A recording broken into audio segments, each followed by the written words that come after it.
Vanjo Merano po ng panlasangpinoy.com. Ngayon ay magluluto tayo ng chicken kare-kare.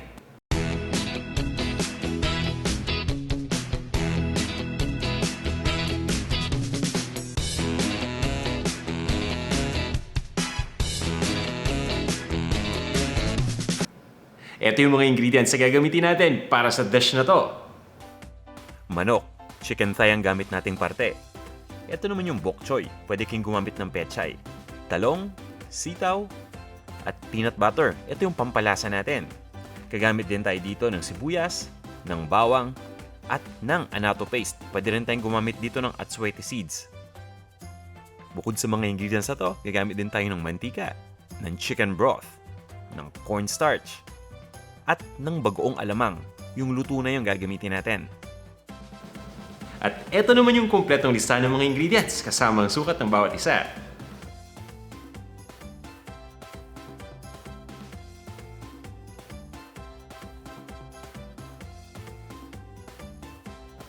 Handa na ba kayo? Tara, umpisa na natin to. Magigisa muna tayo, kaya magpapainit lang tayo ng isang pot. At lagyan na natin ito ng mantika. Ikalat lang natin yung mantika dito sa ating lutuan. At pabayaan lang natin itong uminit pa. Ngayon naman ay ilagay na natin dito yung sibuyas.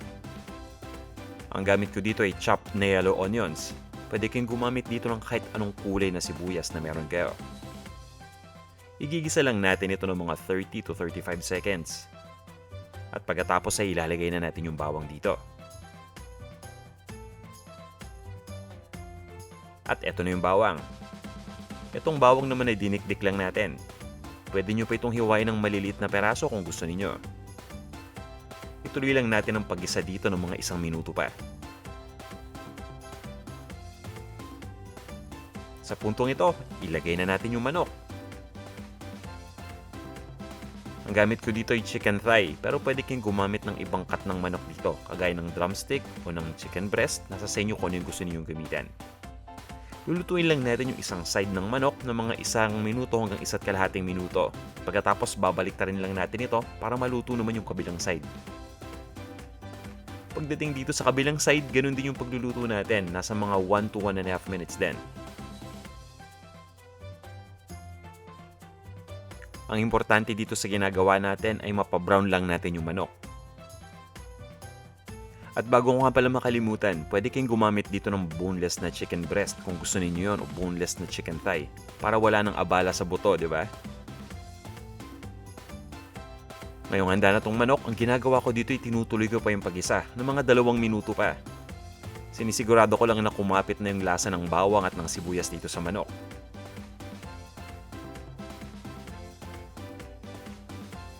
Pagkatapos ay ilagay na natin dito itong ating chicken stock o chicken broth. Kung hindi available sa inyo itong mga ingredients na to, pwede kayong gumamit dito ng tubig. Lagyan lang natin ng chicken cube. Papakuluan lang natin ito at pagkatapos ay ilagay na natin yung annatto paste. Ito yung atsuete paste na nagpapakulay dito sa kare-kare. Kung hindi available itong ingredient na to, pwede kayong gumamit ng annatto seed o yung buto ng atsuete. Ibababad lang natin sa maligamgam na tubig. O di kaya yung powdered atsuete. At kapag kumapit na yung kulay ng atsuete dun sa chicken broth, takpan lang natin itong ating cooking pot. Tuloy lang natin ang pagluto ng mga 30 to 35 minutes. Medium heat lang ang gamit natin dito ha. At pwede tayong magdagdag dito ng tubig o ng chicken broth kung sa tingin natin ay natutuyuan na yung liquid dito habang pinapakuluan.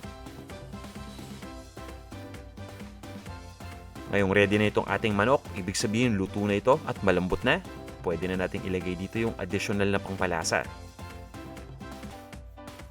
At ang tinutukoy ko dito ay yung peanut butter. Kailangan natin itong peanut butter dahil ito yung nagdadala dun sa ating peanut sauce.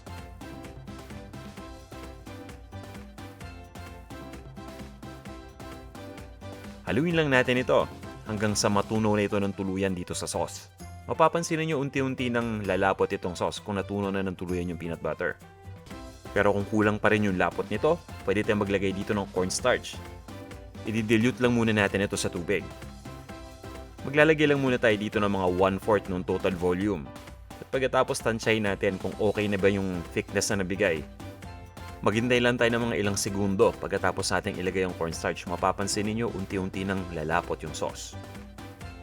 Kung okay na yung lapot, hindi na natin kailangan pa maglagay ng cornstarch dito. Ngayon naman ay maglalagay lang ako ng talong. At isabay na natin dito yung sitaw o yung snake beans. Kilala rin to sa tawag na string beans. Haluin lang natin. Pagkatapos ay tatakpan ko lang itong aking cooking pot. Ituloy lang natin ang pagluto ng mga 5 to 6 minutes. Sa puntong ito ay ready na yung gulay. Maglalagay na tayo dito ng ating green leafy vegetable at ito yung pechay. Pagkalagay ng pechay, tinatakpan ko lang itong aking cooking pot. Tutuloy lang natin ang pagluto dito ng mga 3 minuto pa. Pagkatapos, ilipat na natin sa isang serving bowl at iserve na natin to.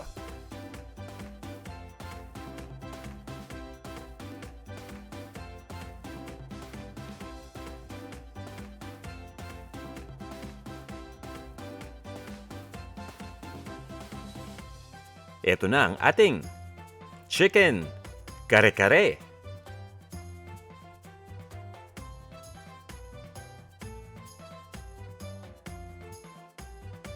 Tara, tikman na natin itong ating chicken kare-kare. Niligyan ko lang to ng bagoong sa taas para mas malasa. Kuha tayo dito ng manok. Ayan, at napakalambot na. Ito yung chicken. Ang sarap. Wow. Napakasarap, grabe. Nalalasahan ko kagad yung peanut sauce. Pagkatapos yung lasa ng manok, talaga namang ng unang kagat pa lang nalasahan ko na. Pagkatapos yung yung lasa pa ng bagoong alamang. Grabe talaga to. Almost perfect eh. Kulang na lang dito isang malamig na inumin. Katulad ng siguro soft drinks o isang basong tubig. Perfect na.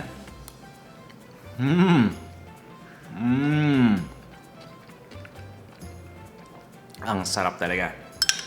Ito naman, kakain tayo dito ng pechay.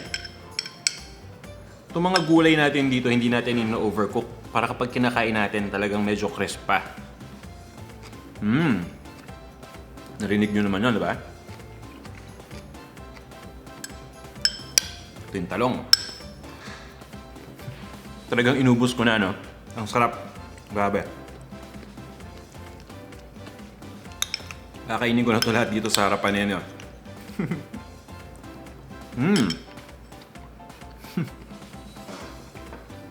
Napapapikit ako sa sarap eh. Pasensya na kayo.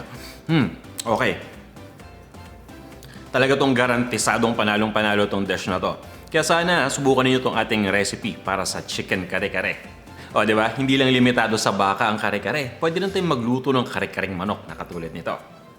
Ngayon naman, mag-greetings muna tayo. Hello kay Jane Dudinsky at kay Maui Capelian. Sabi ni Maui, dito ako natutong magluto ng maraming putahe na dati hindi ko alam kung paano yung paraan. Pagkatapos ay sinishare ko din ito sa iba at natututo rin sila. Salamat sa mga videos ninyo. Dati-rati hindi ka nagpapakita ng muka. Panay voice over lang. Pero ngayon, may mukha na, astig. Keep it up. Ang galing. Thank you so much sa'yo, Maui, sa inyong napakagandang comment.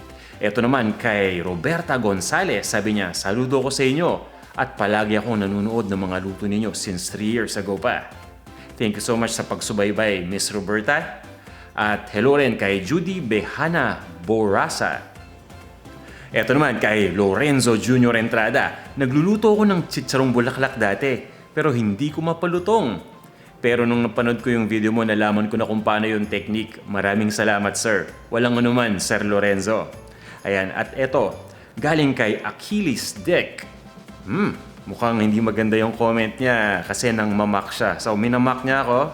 Alam nyo, ngayon, no, napapansin ko, mukhang dumadami na yung mga haters natin dito. Hindi ko alam kung bakit, wala naman akong ginagawang masama. Pero, sabi nga nila, it's a good thing. Pero alam niyo, hindi talaga ako sanay na, may mga ganito. Pero, wala tayong magagawa. Ganyan talaga yung mga tao eh. Dalawa lang yan eh. Siguro sa tingin ko, it's either nagpapapansin sila o may pinagdadaanan lang. Para sa akin, sana nagpapapansin ka nilang Achilles. Ayokong may pagdaanan ka pa.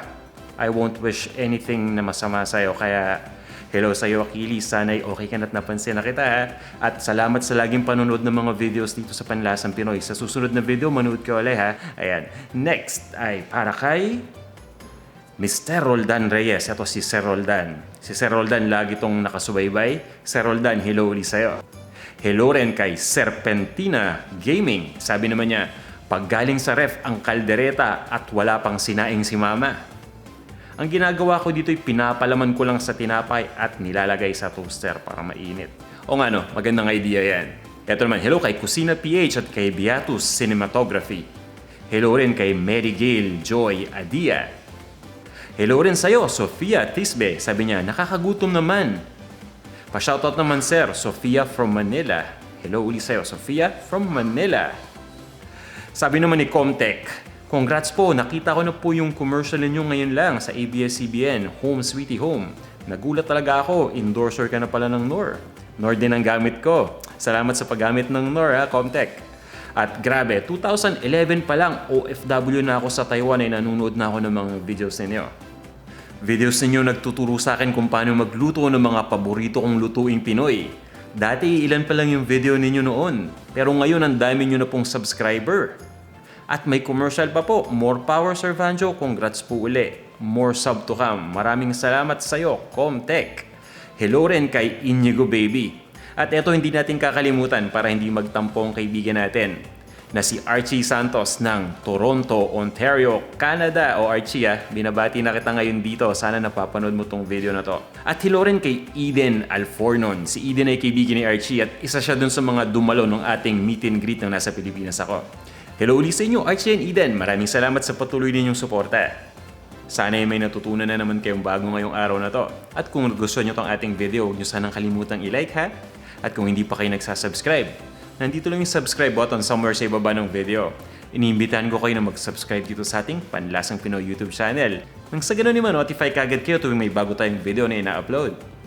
Magkita-kita lang tayo sa susunod. Maraming salamat ulit sa pagsubaybay.